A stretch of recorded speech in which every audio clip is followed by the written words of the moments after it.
In the name of God, the most gracious, the most merciful,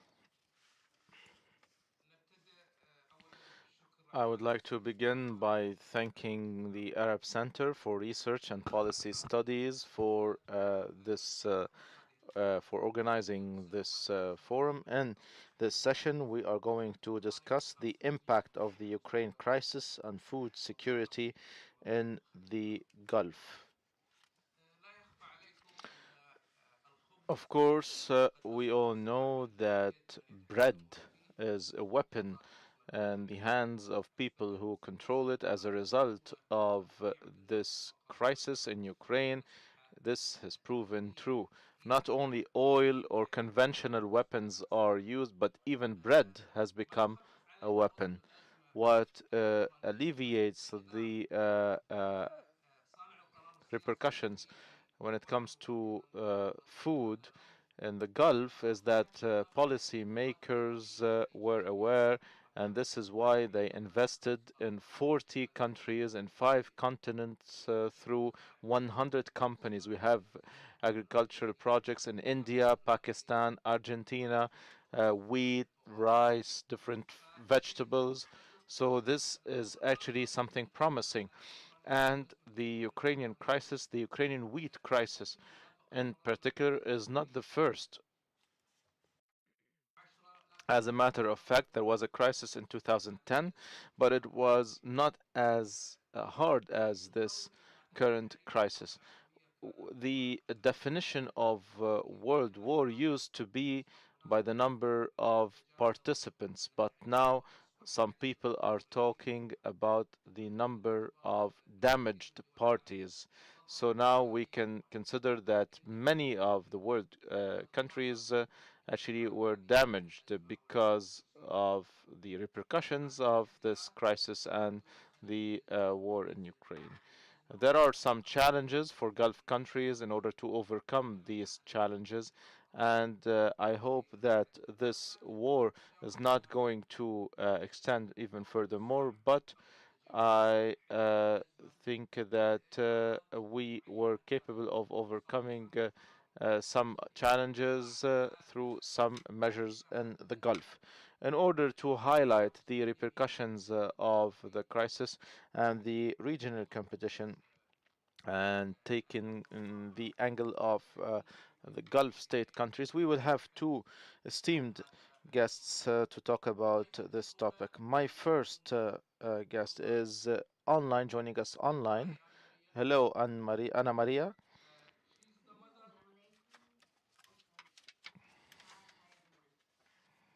مرحبا جميعا. Mother of all environments. When I was reading her CV, she's in more than one council, more than one association. Environment is all over her CV, and I refer you, gentlemen, ladies and gentlemen, not to waste my time to read her CV from the booklet. The other guest is here with me, Mohammad al-Saidi. He is also in this field. هو أستاذ مساعد، هو من ألمانيا أو يمني حسب الوقت في اليوم. مساعد في مجال الاستدامة البشرية في قسم الشؤون الدولية. هو أيضا and the international affair. And actually, I will not be lengthy in introducing him. I will refer you to the booklet where his CV is highlighted. We will start with Anna Maria. Anna Maria, the floor is yours. شكرا جزيلا. You get 15 minutes. إذن سوف أتشارك معكم شاشتي بما brief أن presentation, so it's much easier for you to follow me. Can you all see and listen to me well? Yes. Okay, awesome. So first of all, I would like to thank the Arab Center for Research and Policy Studies and Dr. Marwan for the super kind invitation and for the wonderful forum, and as well to all the colleagues that throughout these 2 days have contributed with very active and interesting contributions. And so what I'm gonna talk about today is basically and briefly, because I know is and thank you actually for your patience since it's the last day and the last session. So thank you very much for hanging there. So my presentation will cover the Qatar perspective on water, food, and energy security within the Ukrainian-Russia crisis, and Check, check. I will try to merge here my expertise in the green economy and environment together with so all the geopolitical background that lies within the crisis. I'm not sure. Okay, so the starting point, just because we are at the end, towards the end of the conference, so we've seen over the past days that the Russian-Ukraine crisis triggered and shifted a lot of long-standing alliances and put new importance to different new players within the geopolitical sphere. At the same time, we also know that Russia and Ukraine are significant players in the global food, fertilizers, and energy markets, which is important to highlight that are fairly highly concentrating markets, especially the energy one, meaning and the food one for what concern all the staples food like maize and rice or like the so-called bread baskets and so that kind of goods and products. And the fact that our highly concentrated markets means that there is kind of a less competition, and as such in those kind of market, and as such a small change in the supply of these goods, especially in the supply or in the balance of the supply and demand, can actually cause a rapid spike in prices, which is what we observe for this crisis. On market grounds, of course, food, water, and energy security remains the main issues.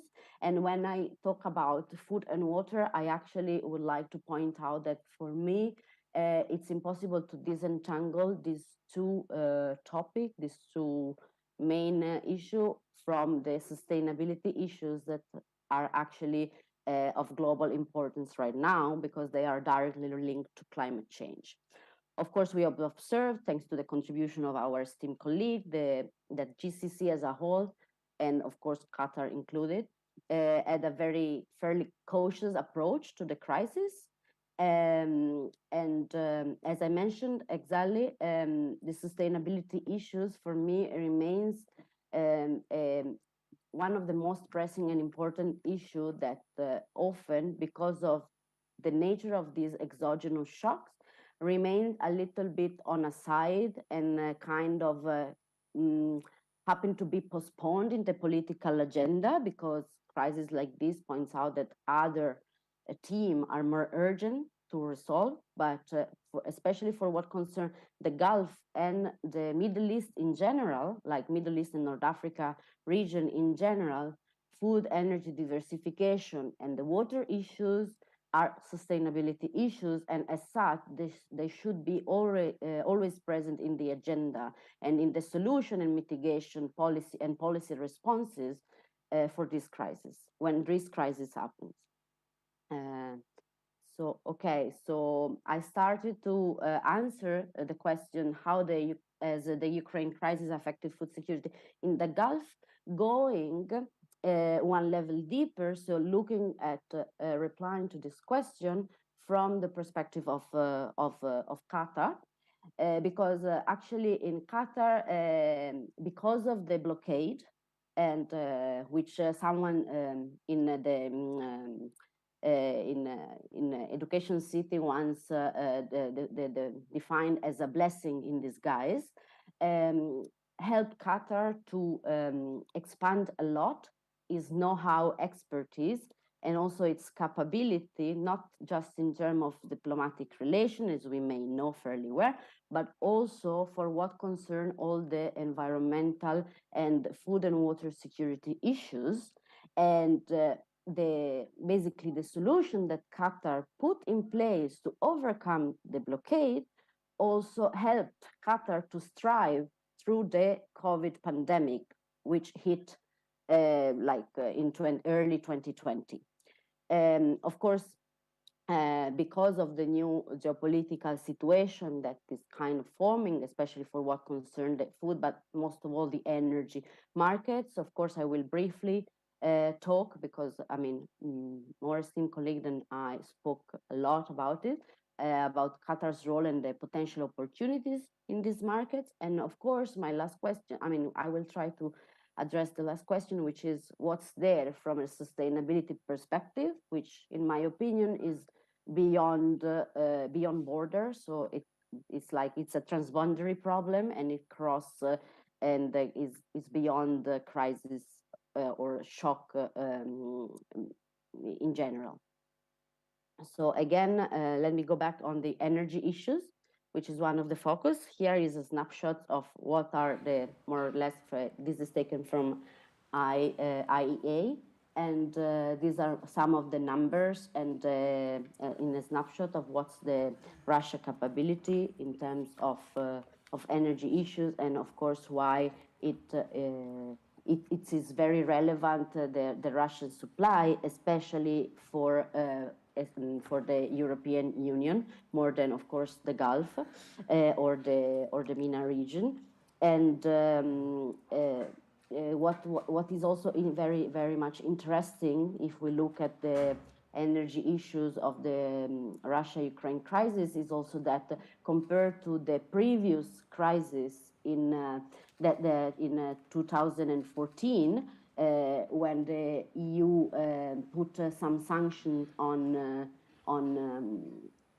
because of the illegal annexation of Crimea on Russia. Back there, the sanctions were on goods, and so food and some sets of goods, while instead this time the majority of the sanctions are on the energy markets, and basically with the Versailles Declaration, the EU agreed and on basically phase out the Russian dependence from gas and from oil as soon as possible. But we also know that 90% of the imports, almost 90% of the imports of energy is from Russia for what concerns Europe. So the question is, to some extent, at which costs? And here I want to highlight where the Gulf and especially Qatar comes in place, and also where the sustainability issues arises. Because for what concerns Qatar, of course, Qatar, and we will see also in another slide, that Qatar can become basically, or can play as a new player in the European energy market diversification, especially because if we classify from a sustainability perspective the LNG, of course it is considered the greener among all the fossil fuels, so more than coal and more than oil. And on the other end, also on the sustainability part and on the sustainability reflection, there is also the fact that the recent decision of the European Union, which of course was a strong defender of green economy and put a lot of emphasis in like shifting towards renewables. There are a lot of policies in place in the different countries in the European Union, within the European Union, and in the Western countries in general. But this crisis really showed that one thing is the declaration and the willingness to adopt, and one other thing is actually the step, whether the steps are taken for actually be able to shift from dependence from fossil fuels towards renewable energy. So as we can see in the response on these energy issues, especially from the European side, we can observe that it's not as easy as it's always said, or is that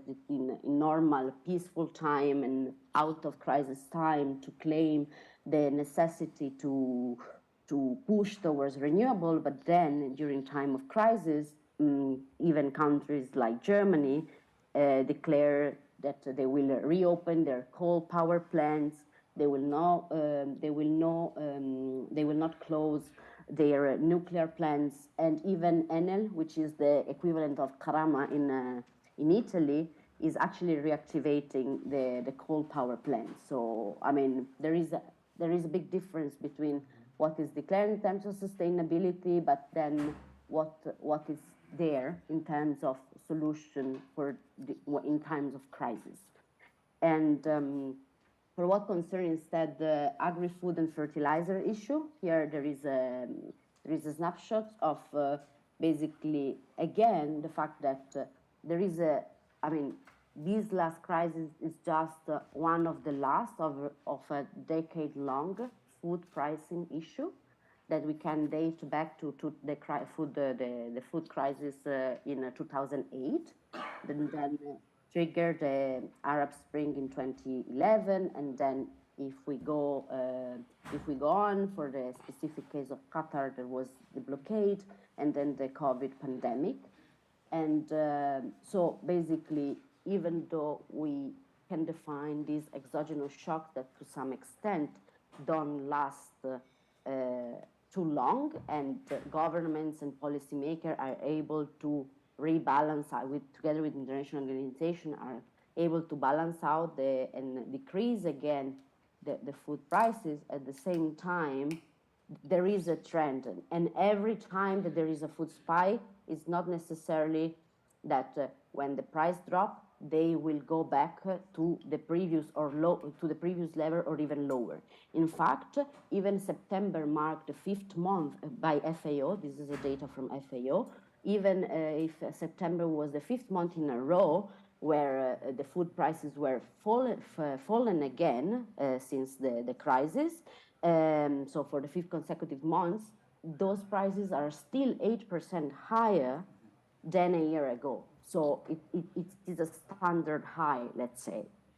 And the decrease over these past 5 months was just there because, of course, there was the reopening of the export from the Black Sea ports in Ukraine. And at the same time, there is still the worry, because one thing is like balance out and rebalance somehow and decrease the food prices, but there is also remain an issue on the future supply of food. And this, again, Anne-Marie, is linked to you have 3 minutes to wrap global up. issue that is climate change. Anne-Marie, you have 3 minutes to wrap up. Okay. So I'll pass on, because regarding food and water security, what I'm looking is water and virtual water and food self-sufficiency and food security. And all of this, so while virtual water is the water embedded in products and goods imported or exported out from a country, is something that helped the Middle East and North Africa region, including the Gulf, to manage the water scarcity that is chronic within this region throughout this year. At the same time, climate change will in turn affect the water security of this country, as we've seen that is already happening, and we've seen it also for Qatar. And in turn, the water security will trigger potential food self-sufficiency and food security in this country, especially the most vulnerable one. When I said that for Qatar, the blockade was somehow an opportunity, and also also to come out from this crisis, especially on environmental grounds, is that because of the blockade and subsequently the pandemic, Qatar was able to, first of all, already redefine the countries from which to import food. But at the same time, Qatar was able to reassess their food strategies, and in this regard, they could implement new food strategies, and that now are still so they last 2018, 2023, and now they are under discussion for the new food strategies, national food strategy, for which Qatar became very much self-sufficient in a lot of food, and like dairy, meat, and a lot of vegetables, even inclusive of a lot of vegetables, to the point that Qatar is even considering the possibility to export this kind of food. So for this, together with the possibility of entering European energy markets, LNG exporter, as well as the knowledge that has been accumulated during the blockade and during the COVID pandemic for what concerns food and water security, especially in the importance that Qatar gives to the diversification of the water resources needed to produce domestically the food, can also be used and for aid in the rest of the MENA region and in the country, and as well as the expertise and the know-how of Qatar can be an example in the region for that. Thank And you. so, Thank you very much. Thank you, Anne-Marie. okay, okay, okay. الآن Now we give the floor to Mr. Mohammad al-Saidi, who's going to talk about the Ukraine war and the food security crisis, the impact on Arab Gulf states.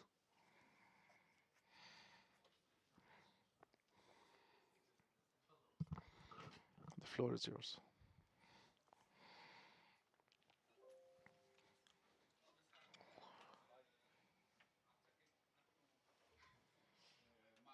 Good evening. So we want this presentation to move forward in order to wrap up and to learn something about the impact of the COVID crisis and, of course, actually the Ukraine crisis. I will be speaking in English, if you don't mind, because I prepared in English. إذن سوف نبدأ. It's myself in the abstract, which I have to say it is a bit lost in translation, because I'm not going to say that the Gulf countries heavily depend or are highly affected by the Ukraine war in terms of food security. I'm actually going to argue that they are not that much affected for many reasons I'll go through. In this presentation, I would rather go through the impacts on the Middle East in general. So this is a paper under publication where I tried basically to see what are the impacts and at which levels and which countries, basically. So let's start. So I'm going to talk about food dependence in the Middle East, talk about food vulnerability and what determines it, and then talks about countries that have manageable pressures, countries that are highly vulnerable, and countries that are, let's say, moderately vulnerable. So let's start. Well, we all know about the impacts of the Ukraine war, but actually we know little about medium to long-term impacts. So we can talk a lot about the immediate impacts, and scientifically this is fascinating to look at why certain countries have been impacted more by others. We don't know about how long the Ukraine crisis, the Ukraine war, or the war on Ukraine will last, and how long we will have supply chain interruptions from Ukraine. We also don't know how much, whether the war will escalate. We don't know how successful the national adaptations will be. We don't know which new actors will enter, for example, whether we'll have in a couple of years more productions from India or China or others. We also don't know exactly what is the role of grain reserves and all of this and other factors. So this is to say it, of course, so that I am not over-promising. I'm going to talk about what we know so far. If we look at food dependence in the Middle East, here you see the biggest importers from Russia and the biggest importers from Ukraine in terms of ranking by country. What's striking, I don't have a pointer here, but I can show it. Do you have one? No. Okay. So you can see here Egypt, for example, Turkey, highly, one of the biggest importers from Ukraine. Also in terms of cereals, oilseeds, Turkey again, Egypt. We have Lebanon, number 12, most important importer in the last 5 years from Ukraine. We have also, if we look at Russia, Egypt, Turkey, Sudan, the 4th biggest importers importer of cereals from Russia. This is already telling a lot. We have Yemen, 10th biggest importer of cereals in the last 5 years. This is already striking. So again, it is Egypt, Turkey, and not the Gulf countries. Actually, Saudi Arabia features from one year to another. I'll talk about it in a minute. So if we look at, in terms of dependence, so how much of the imports of these countries come from Ukraine and Russia. Here we see only a couple of Middle East countries that have high dependence rates. So you have Egypt, for example, more than 50% the last 5 years, or let's say from 2016 to 2020, before, roundabout before the COVID crisis, which changed a bit some of the international flows. We have Egypt highly dependent, Lebanon more than 50% of cereals from Russia and Ukraine, Sudan, Tunisia, Turkey, Yemen. We have some, you can see for the Gulf countries, we have some dependency rates, but they are, let's say, low to moderate, and basically cereals and basically from Russia. I'll talk about them in a minute.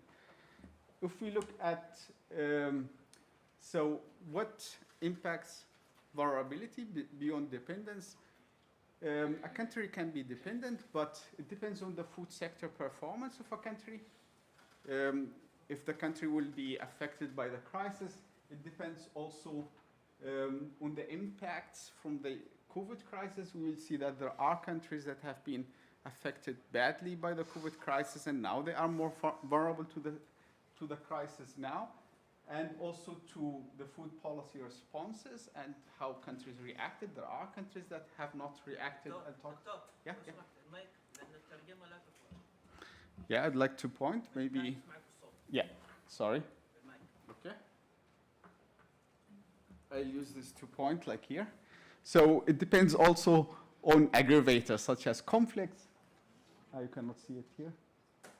Okay, I need a pointer, but I'll just skip it. It depends on conflicts and other aggravators, such as physical difficulties. I'll talk about them in a minute. So according to this, I categorize countries to countries who have low threats. These are countries that have low to moderate dependence, and they have strong food security performance. And countries that are moderately affected, these are countries that have high level of dependence, but they have also strong food security rank or performance, and countries that are very vulnerable, which these are high independent countries but performing badly in terms of food security. And there are special groups, Mauritania and Palestine. I didn't look at them. There are also Iraq, Somalia, Syria, and Djibouti that are a part of the Middle East or the Arab countries that I looked at, but I could not find data. I assume these countries are highly impacted, but I didn't look at them. So manageable pressures, I postulate that Algeria, Jordan, and Turkey have manageable pressures. Algeria, for example, it was hit. There were double-digit inflation because it also liberalized food subsidy in 2021, but it mostly relies on grains from France, and it has higher revenues due to gas prices, and it is in this category of countries that have good food security performance, so they can manage it. Similar to Jordan, Jordan has had past experiences with such crisis when during COVID, when Romania banned imports, banned exports of its grains. So Jordan has managed these crises. Also, Jordan has diversified its imports and has had important aid from USA. Turkey is relying more on Russia for grains. This is highly important to understand. Turkey is self-sufficient in terms of barley and wheat, but processes a lot of the wheat that it imports and exports it to other neighboring countries such as Syria and Iraq and so on. Also did not suffer from temporary bans, and now with the new shipment coming in, Turkey is the main destination. So Turkey has a manageable pressure. High exposure and supply orientation for Egypt, for example. Egypt, this is a perfect storm case of food insecurity due to the Ukraine war, the Ukraine crisis. So we have significant dependence ratio in Egypt. We have also demand increases for wheat and corn because of population increases. You see it here. Tunisia, we have a stable demand, but in Tunisia, we have a stable demand, but Egypt, we have increasing demand. This is important to understand. It's a population that has been growing significantly. And the food subsidy program in Egypt is huge. It's 5% of the budget. Egypt received some shipments from India, so it could secure some deals. But basically, Egypt had important physical problems and was basically rescued by Gulf countries. I can talk about it later. The importance of Gulf countries basically investing, pledging investments, but also budget help for Egypt. This is a significant case, in my opinion, as a scientist, to study. Tunisia, also very similar, high food subsidy program, a lot of physical troubles because it also imports a lot of energy. Dependence on Ukraine fluctuated, however, recently, so it could manage some of the imports. Yes, the capacity of the national food storage in Tunisia is not clear. There are a lot of unclear things in the public statements. We have to say it's both countries. The outcome of this crisis are yet to be determined, but both countries have really to reorganize their long-term supply. If we look at ability to locally produce wheat, we see Egypt, Tunisia have increased productions in the last 20 years. Libya, which is a country that I'm going to talk about now, has not. Yemen has not. Sudan has not. They have basically deteriorated their local production. So it's not surprising that the most vulnerable, the highly vulnerable, is Libya. Because of food price hikes, high dependency rates, and also the outcome is open in Libya because of conflict and unclear responses. We don't know a lot about Libya, whether it's going really to basically, for example, increase subsidies or reestablish the subsidy program that it has abolished. Sudan, I can talk a lot about Sudan, but we have dire situation in the country with the highest arable land in Africa. This is really tragic. It's because of inflation, basically price hikes, abolishment of subsidies actually this year, aggravated political turmoil, also some climatic factors we can talk about, such as floods, droughts we have in East Africa. The situation is even more dire actually in South Sudan and Somalia. In fact, countries that I didn't look at. Lebanon, we know all the crisis that's unfolding, significant price hikes, severe food crisis, huge impacts on local agriculture. There has been aid, and to Lebanon, I'll talk about it when I talk about the Gulf countries, and also Lebanon benefited from the release of the shipments in the Black Sea deal recently. Yeah, Yemen, the most tragic case maybe. We are expecting for all these factors together that malnutrition is going to increase to a couple of millions. In Yemen, we'll have famine. This is the estimations by the end of this year. If there is no action taken, it is still possible through shipment, through what food program, which Yemen largely depends on, to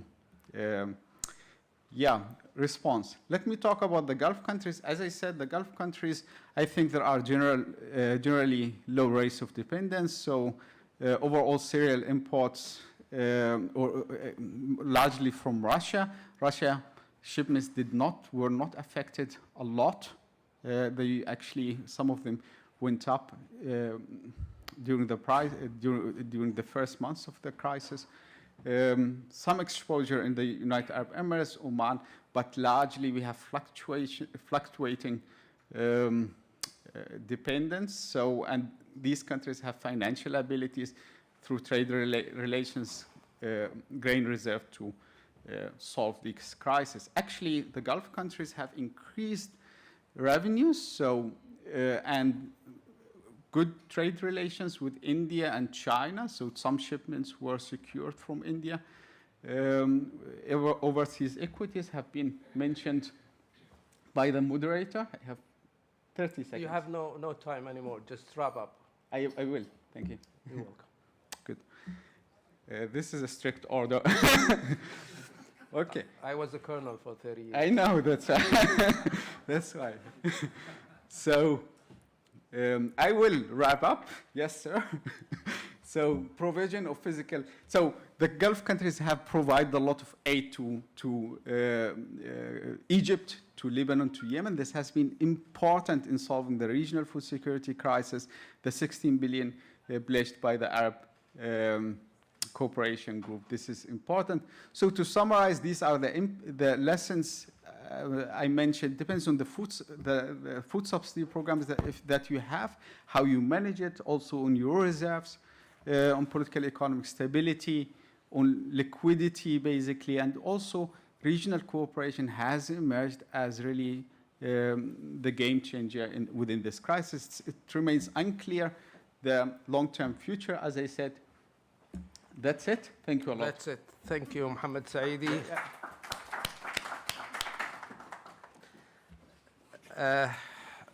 الحمد لله رب العالمين. من جميع الجلسات وليست جلسة اليوم, I can conclude that أن في جميع الجلسات دول مجلس التعاون هي الأقل تأثراً بالأزمة الأوكرانية، سواء في مجال الطاقة أو سواء في مجال الغذاء. والحمد لله على كل حال. هذه إشارة إلى حسن إدارة صانع القرار السياسي والاقتصادي في دول مجلس التعاون. تعرضنا لكيف واجهت قطر الأزمة. أنا آسف طريقة عرض الآن ماريا ما أعطتها وقت أنها to concentrate on قطر. ما تسمعني زين. التداعيات على الخليج أيضا ما كان عندك وقت، بس إن شاء الله وصلت المسج. الآن نفتح المجال. عندي 10 دقائق فقط لأن تأخرنا واجد، طافتنا صلاة المغرب وبعض الأودينس فقدناهم لأن عندهم رحلات. ففي 10 دقائق اللي of the audience had to leave because they had flights to catch. If you have just questions or brief comments, please.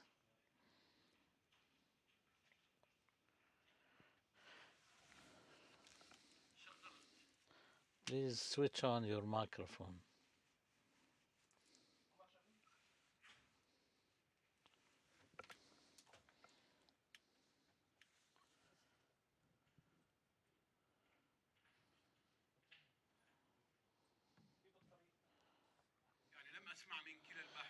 I didn't hear from either panelist how we can face this crisis in the future. They talked about how the GCC countries face the current crisis. This may be repeated in the future. I'm not saying the war will be repeated, but food insecurity. Does this require, for example, technology transfer from Europe in desalination or investment in other forms of agriculture? Thank you. Another question?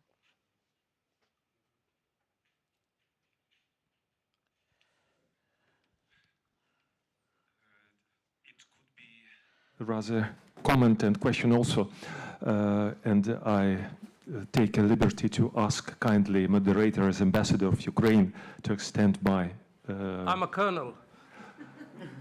I used to be. Okay, so you got me. First of all, since this is the Europa session, I would like to extend sincerest gratitude for organizing such a deep, comprehensive, and academic event with regard to this war.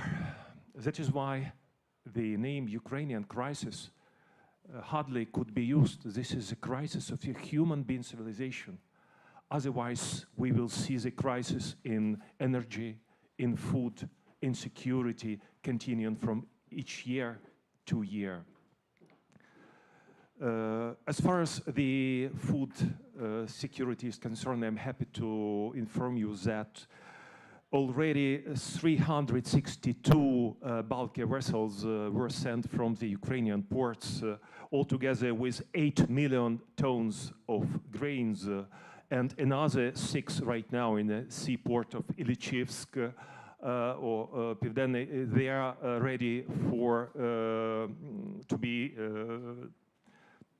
yes, to be loaded. Yes, ready to be loaded. Thank you.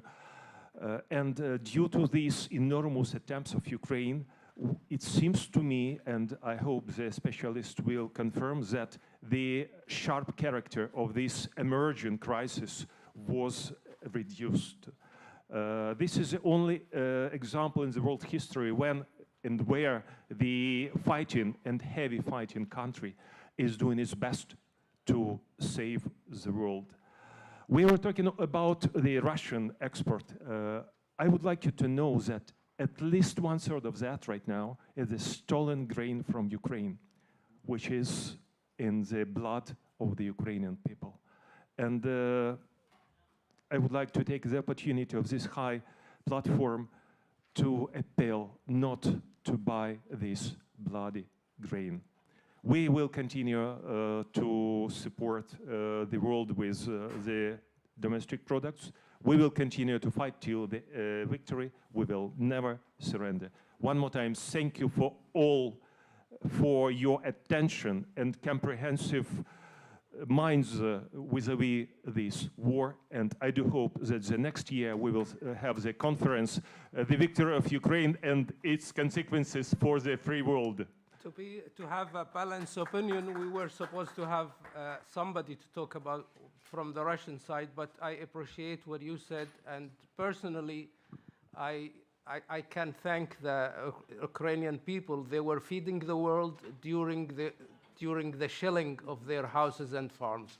We can understand that, but to be fair, we were supposed to have a balance in the opinion. Thank you, sir. If the Russians are here.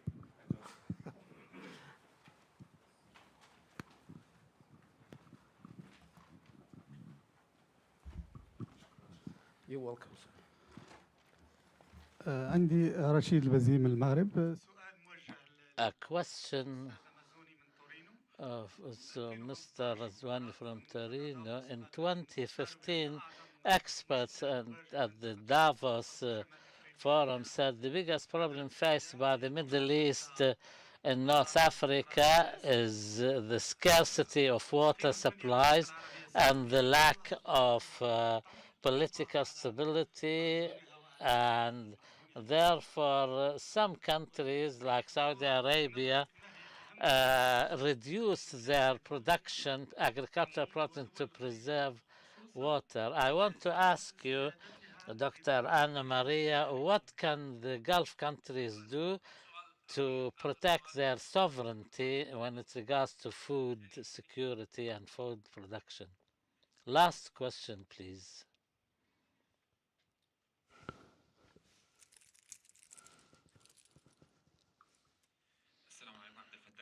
My name is Abdel Fattah from Doha Institute. Thank you very much, Dr. Mohammad Saidi.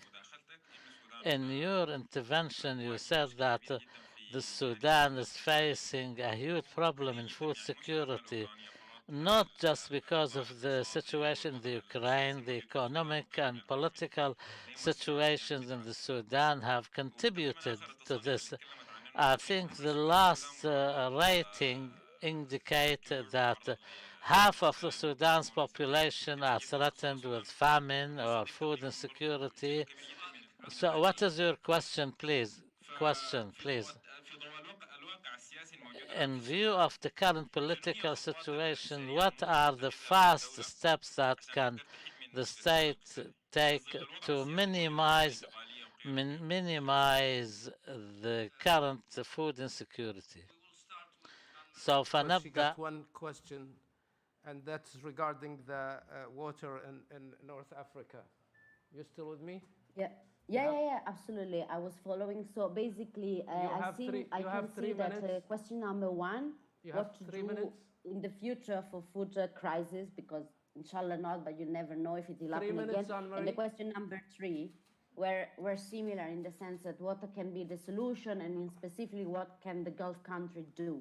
I will start from speaking from what Qatar did when the blockade happened, because I think that what they did can be extended, and because also what these other countries in the Gulf are already doing, in the sense that in order to increase the local food production, to be less dependent on other countries in terms of food, especially for some kind of product, one idea is basically to increment and the R&D in agriculture, in the agricultural sector, meaning being able to have agricultural technologies that make you harvest more efficiently, but with less water, with less soil, like with greenhouses and so on and so forth.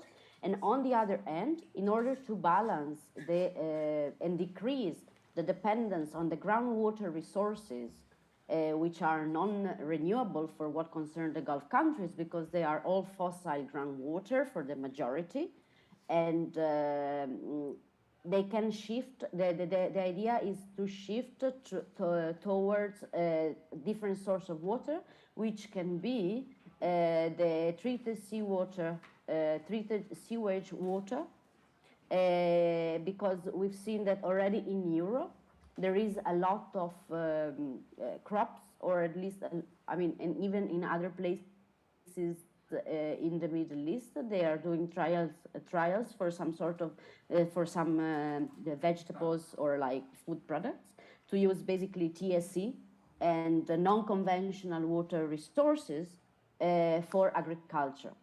I know that these can light up issues in terms of cultural beliefs, and basically there is going to be some sort of reticence in the adoption of this, but doing agriculture with groundwater can be an issue for the water issues.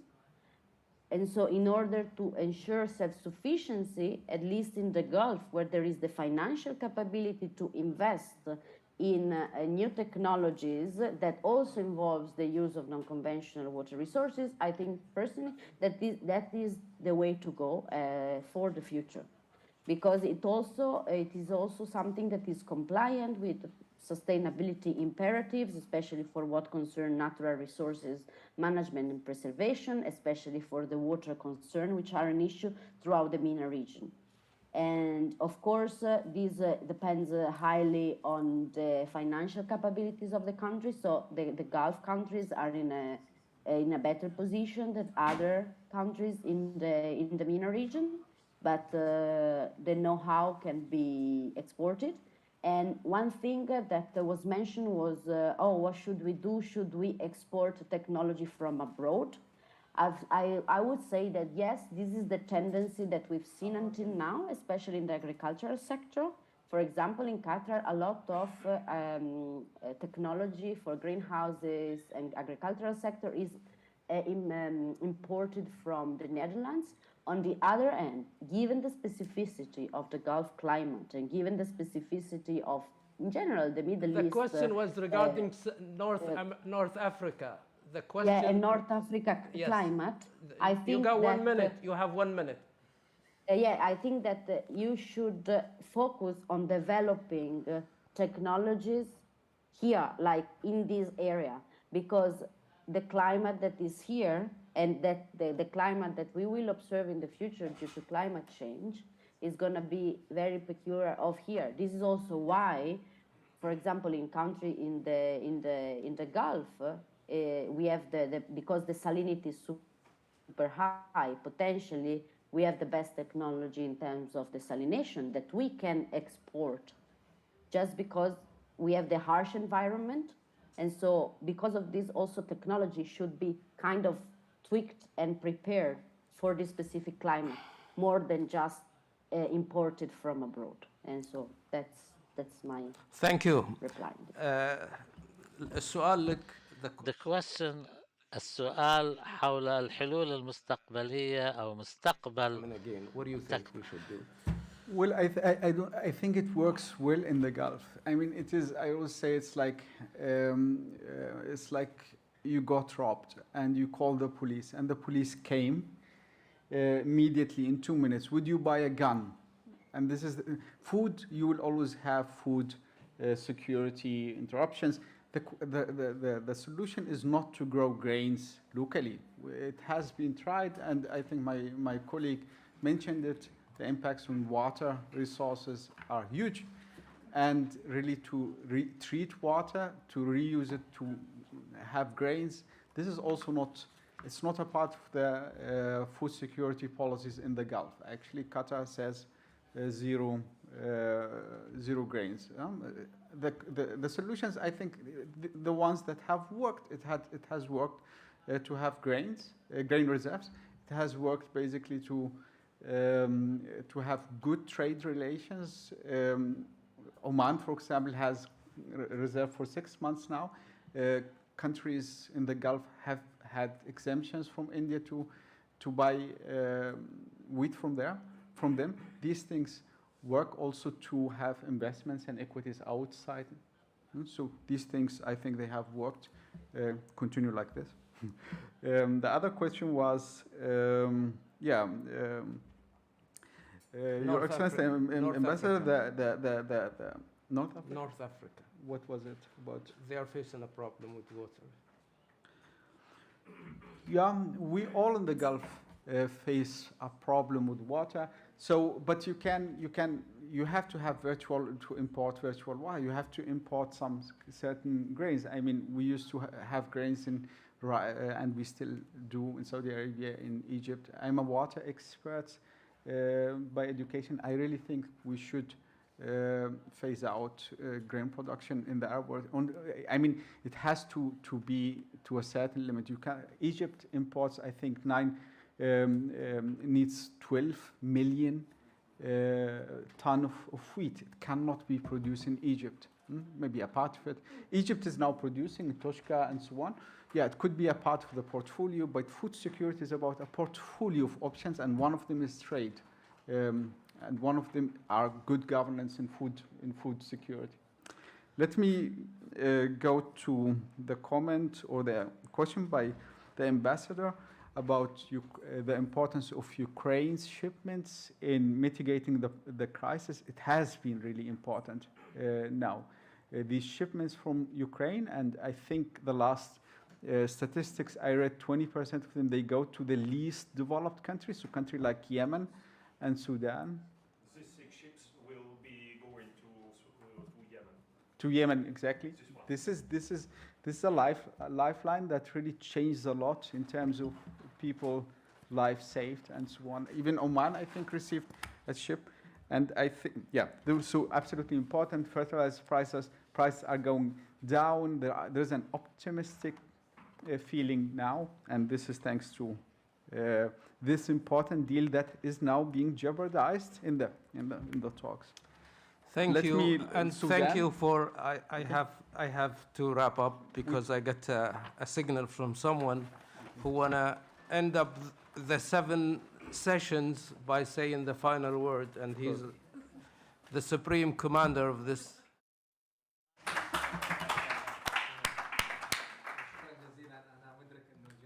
متعب منهك في نهاية يوم طويل، لكن لا يجوز أن نصل إلى نهاية أعمال هذا المؤتمر دون أن أتوجه of this conference without thanking all the lecturers, moderators, participants, our followers on the social media over 2 days. I think we discussed in detail the impact of the crisis in the Ukraine on the energy sector, also in this general sense of security and food security today, environmental security.